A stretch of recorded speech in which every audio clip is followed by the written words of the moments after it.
Good afternoon to everyone. Kind of wanted to provide an update to where things are. And standing with me today, of course, is Officer Captain Lieutenant Chief Larry Satterwhite, and who was out here yesterday, kind of overseeing the operation again with us today. Jeff Weatherford with Houston Public Works Department, and of course Dr. Curtis, who was the medical examiner for us, medical director. So let me just kind of provide a brief update as to where things are. And as you can see, it's a different look today than it was on yesterday. A lot of water was everywhere on yesterday, and that water is now gone as of today. Let me say to you that as of really about 10 o'clock last night, the pressure in the system seemed like it had returned. Midnight, they did some readings. The pressure was normal. 5 o'clock this morning, pressure was normal. And as of now, the pressure is normal. So the entire system pretty much has been pressurized. They isolated where the break was, and they are working now to repair it. The work will continue through the weekend. Because this was a major line. I refer to it as the major artery for the city, a 96-inch line. So the work will continue through the weekend and possibly on Monday, and then we expect for the water to be flowing through this line again sometime on Tuesday. In terms of 610, of course, is open. We're looking at taking Clinton Drive and turning that into a two-way, so that the traffic can be restored, and hopefully that can get accomplished sometime this evening. That's the goal, is to turn one portion of Clinton into two-way traffic. With respect to the water itself, I know late last night, Houston Public Works took about 30 samples. These were samples that were not approved by TCEQ, but they wanted to start testing the water as quickly as possible. And then this morning, at about 8 a.m., a little before 8 a.m., TCEQ approved the City of Houston's sampling plan. That was approved about a little before 8 o'clock this morning. And the way the protocols operate, it takes, those samples have to lay out, so to speak, for about 18 hours. So we anticipate, and there are 43 samples coming from different areas. Okay, TCEQ asked us to test 43 different locations, and we have 4 samples from 43 different locations, and those samples are currently in the Houston Laboratory Lab. They will lay out for the 18 hours, and the 18 hours will come up about 7 a.m. tomorrow. So until and we are anticipating positive results, and the unapproved samples that we've looked at, tested, the chlorine level, for example, was normal, was fine. So we anticipate that the results will be positive, but those test sample results will not be available until sometime around 7 a.m. tomorrow morning. It's at that point in time those results will be passed on to TCEQ, and it's my understanding that they will be working tomorrow morning, waiting to receive those samples. And if everything is normal, then it's at that point in time that the boiling water notice will be lifted, and we can go back to normal operations. Until then, we remain under a boiling water notice. That's the requirement, and it takes about 18 hours for any of these samples to lay out. That's just a normal protocol to make sure that there's no bacteria that's in the water. So that's where things are. I've had an opportunity to talk to Bill McKean with the Texas Medical Center for the elective surgeries. They have rescheduled the elective surgeries at the Texas Medical Center. Their water appears to be sufficient in terms of the quantity that they need. As I indicated to him, if the Texas Medical Center is needing an additional water, let us know. But he told me a few hours ago that thought everything was fine, and they were proceeding accordingly. Certainly want to thank There are several people I want to acknowledge before I pass it on to Dr. Purse. I certainly want to thank TxDOT for their collaboration with us on yesterday because they end up pumping out the water on 610 much sooner than we had anticipated. So I want to thank TxDOT for their collaboration and cooperation. I want to thank the Texas Department of Emergency Management. They have been been in touch with us on a regular basis and offered whatever assistance that would be needed. So I want to thank the Texas Department of Emergency Management. I want to thank the TCEQ for their cooperation and their working with us, and we certainly appreciate that. I want to thank the retail grocery stores for us. Since we under the boiling water notice, people are going to the stores and purchasing bottled water, and then they're putting forth every effort to make sure that their shelves remain stocked, and I want to thank them. And then, of course, I want to thank Houstonians for their patience and for their cooperation. I know it's an inconvenience when people are having to boil their water before they drink it. But so I want to thank people for their patience and their cooperation, and I want to assure them that we're doing everything we can as quickly as we can to get that boiling water notice lifted. But there are certain protocols that we must follow, and that's what we intend to do. Having said that, let me now bring up Dr. Purse. Thank you, Mayor. And I want to reiterate that the water pressure is up in most homes, and so in the home it may seem like everything is back to normal, but remind people not to be using the water for anything that would wind up with you consuming that water. And so we think about, you're not going to drink it out of a glass, but there are other things that people don't always think about. So when if you're going to be preparing food, you would preferably either use water that you have already boiled. It needs to boil at a full rolling boil for 2 to 3 minutes. We recommend at least 3 minutes, and then you can let it cool in order to use it for cooking or for consumption. Even brushing your teeth or washing vegetables or things like that, you should use water that has been boiled, and then you can allow it to cool if you want to cool. You can cook food in boiling water. You should let it come to a full boil for a full minute before you put the food in it, and then let the food cook all the way through. The water is okay for washing your clothes. Just make sure that they come to a full dry in the dryer cycle, and those clothes are dried afterwards. I will point out that the Houston Health Department has been working with the restaurants in the area. We've got a small army of folks that have been going out, and today they have visited over 400 restaurants to make sure that they're following the guidance that we provided to restaurants so that they can operate and yet still adhere to the requirements of the boil water recommendation. And we've found great cooperation amongst the restaurants. They've been doing a great job, and so we're really thankful for that, and as I'm sure you are. In addition, this morning, my counterpart with Harris County, Dr. Amir Shaw, who's the Harris County Public Health Authority, he and I met along with Bill McKean of the Texas Medical Center. And we met yet again with multiple hospital systems and to go over the special nuances of hospital operations. And as the mayor pointed out, the elective surgeries have been canceled. Many clinics were canceled today, but by Monday we expect everything will be back up to full operations. And so from a medical and health standpoint, we're managing things. We're not quite back to normal, but we're managing things, and the public should feel quite assured that the healthcare community is in step with all the other recommendations and providing good, safe water and safe medical conditions, I should say, for people that need the medical care. I want to reiterate that with respect to our school systems, independent school districts, colleges, universities, community colleges, businesses. We expect to be back in full operation on Monday morning. So I would say be prepared to return to class on Monday morning. Jeff, go ahead. As the mayor mentioned, we have gotten the samples out so that we can sit there and get the clearance. We have to try and grow the bacteria in the samples, and that's what takes us so long. Based on what we've seen, we expect to have a clean bill of health tomorrow morning. What happened here was we had the water line rupture. The crews will actually be done with repairing the line sometime tomorrow or early Sunday, but we have to clear the line and then we have to chlorinate it. So we'll be done, the line will be back in service late Monday, early Tuesday morning.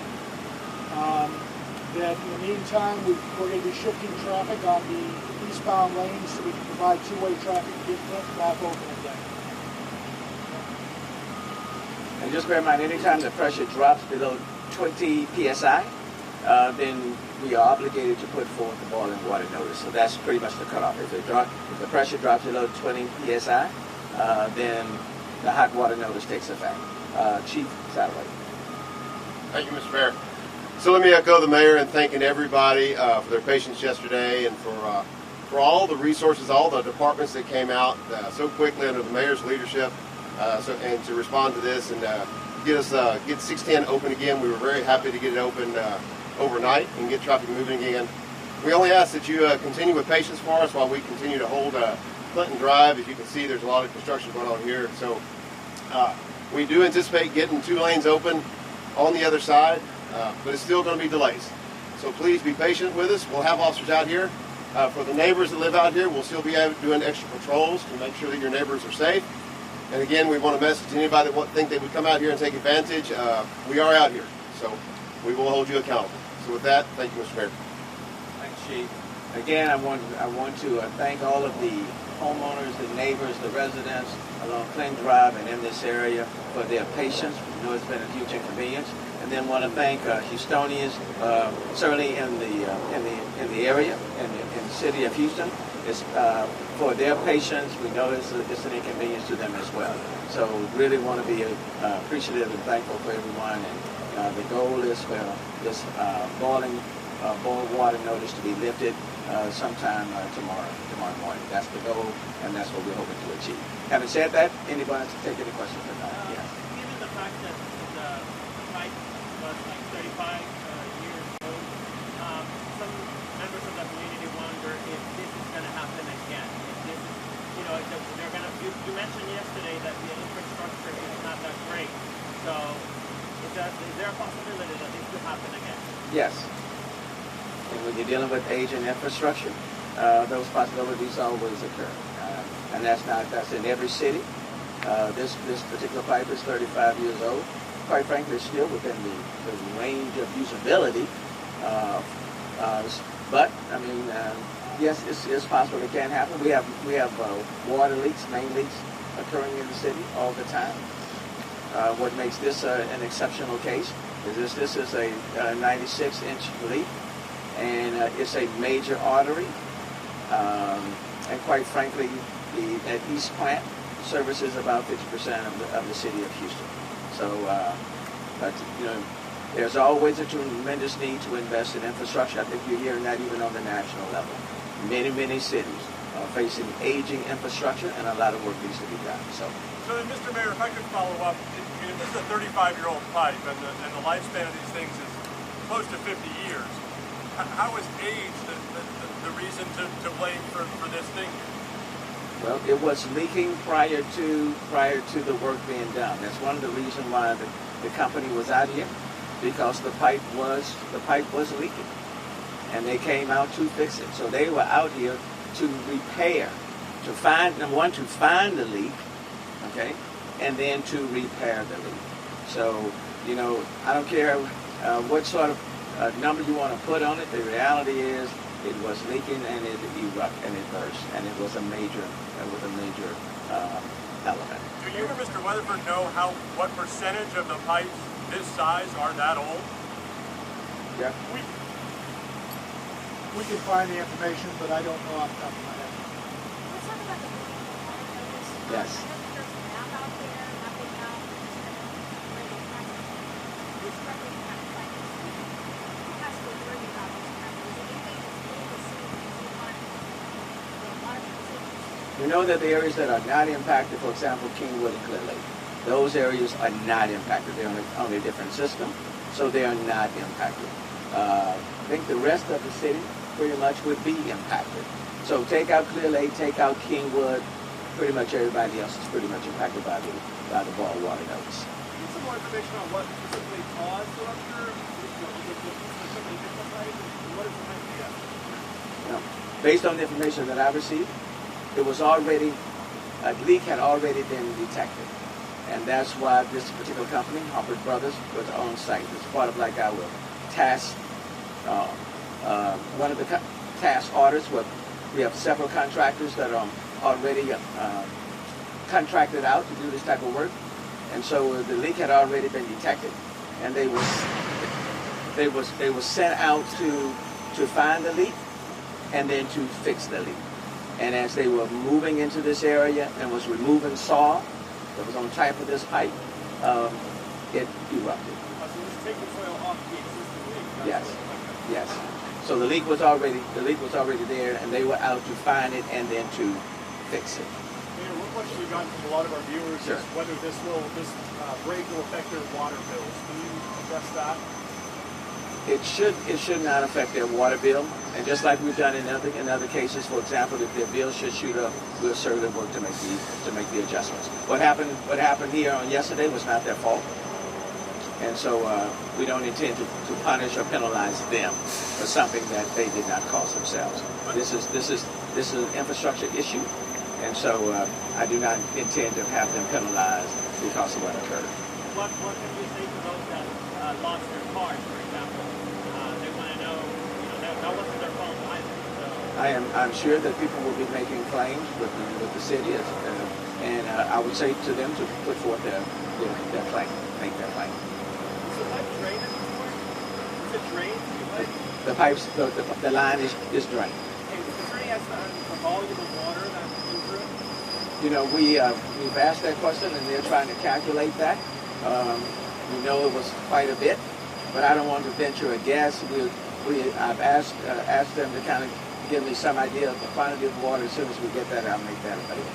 What would happen if the test and the results of the test come negative, I don't know, bacteria? Could that boiling water continue? If the test comes back positive for bacteria, for example, the ball water nose will continue. But we are anticipating a positive, that things will be positive. It means that the chlorine level will be great. There will be no bacteriological impact from what occurred on our water system. So we're anticipating that things will be okay. Dr. Burst, we got a question from a viewer that says, bathing okay? Hand washing, showering, bathing, all the rest. Yeah, that's a great question. So with hand washing, you can use the tap water to wash your hands, use plenty of soap, and then after that you should use some sanitizing gel. Because remember, even when you rinse your hands with the tap water, there's still some possible contaminant there. So if you then follow that up with a sanitizing gel, then your hands should be clean enough that you wouldn't have anything to worry about. And in terms of showering, people who are otherwise healthy, so there should be no problem with showering or bathing. Just obviously don't ingest the water. The group that we worry about in terms of showering or bathing, those people who know that they have immune system problems, they should probably think about ways of, doing a sponge bath using using bottled water. Let me make that clear. A sponge bath using bottled water. Or if they're not terribly ill, they may want to wait a day until the water comes back online and they can safely shower or bathe. But by midday tomorrow, that concern should be alleviated, hopefully. Well, Fingers crossed. We're anticipating that the sample results, that 18-hour period, will expire as of 7 a.m. in the morning, and then TCEQ, my understanding, will be available to get those readings at about 7 a.m. So it's our hope that by sometime tomorrow morning, that the boil water notice will be lifted. We're certainly working in that regard. Yeah.